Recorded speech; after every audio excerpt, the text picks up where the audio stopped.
For the authors of Project 2025, the core issue with government regulation is that it's been exploited by, quote, radical leftists, end quote, to advance what they deride as, quote, the great wokedom, end quote, a term used to smear diversity and inclusion programs as well as climate mitigation efforts. When they talk about dismantling the administrative state, what they actually mean is eliminating progressive policies. Their claim of advocating for smaller government is deceptive. Today's GOP is entirely okay with an expansive government, as long as it serves their extremist agenda. Nowhere is this more evident than in Project 2025's final chapter, Chapter 30, handling the Federal Trade Commission. The Federal Trade Commission, the FTC, is the agency responsible for overseeing consumer rights and trade practices. Chapter 30 of Project 2025 is dedicated entirely to the FTC, making it the subject of today's special ongoing coverage inside Project 2025. Its policy recommendations for the FTC mark a dramatic shift in antitrust enforcement, which works to ensure that consumers are not subject to anti-competitive or monopolistic practices. This manifesto takes the incredible step of calling for the FTC to actively intervene when private corporations make the choice to pursue DEI efforts or greener policies, arguing that, quote, many in the conservative movement have taken a broader view of antitrust. The authors of our antitrust laws did not intend this purely economic understanding of competitive markets. Under Project 2025, traditional economic considerations give way to an obsession with so-called woke policies, specifically targeting companies that implement DEI and climate initiatives, as well as social media companies, but only if social media companies collaborate with liberal administrations to combat conservative disinformation. Project 2025's main target is big tech, including Google, which it acknowledges has an outsized market share, but its concern with Google's monopolistic practices has very little to do with any alleged unethical business practices. Instead, concerns are rooted in the belief that big tech is censoring right-wing thought and advancing leftist ideology.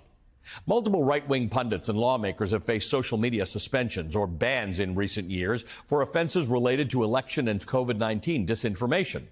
Trump himself, you recall, was banned from several platforms after inciting the January 6th Capitol riot. To counter all of this, Project 2025 proposes using antitrust laws to investigate companies that target right-wing misinformation. To justify this very blatant weaponization of government, which it dubs a more proactive approach, Project 2025 expands the scope of FTC regulation to accommodate fringe conspiracy theories, shifting its focus from conventional economic issues to an ideological agenda.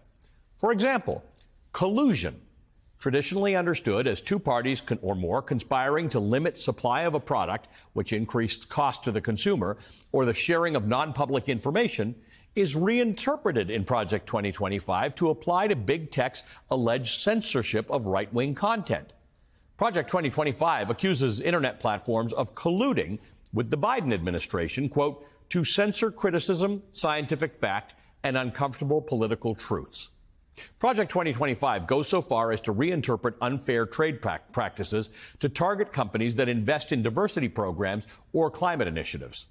To do this, it engages in the remarkable feat of logistical acrobatics, equating socially responsible programs with economic misconduct, stating, quote, business managers appropriate shareholder wealth when they use corporate resources to further their personal political beliefs, even when pursuing what they consider a socially responsible or moral agenda.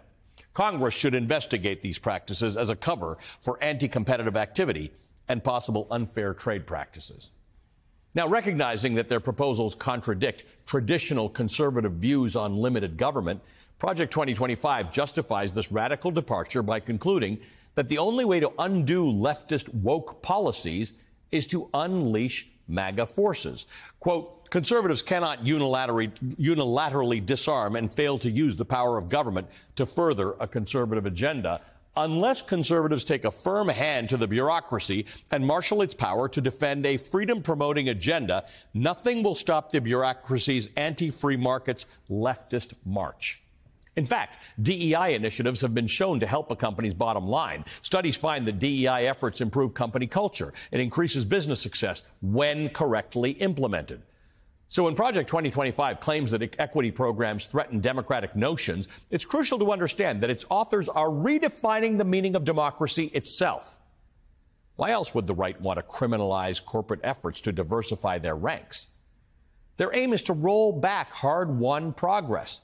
And that is the true purpose of the entirety of Project 2025, to dismantle decades of hard-won social progress, what it calls wokeism.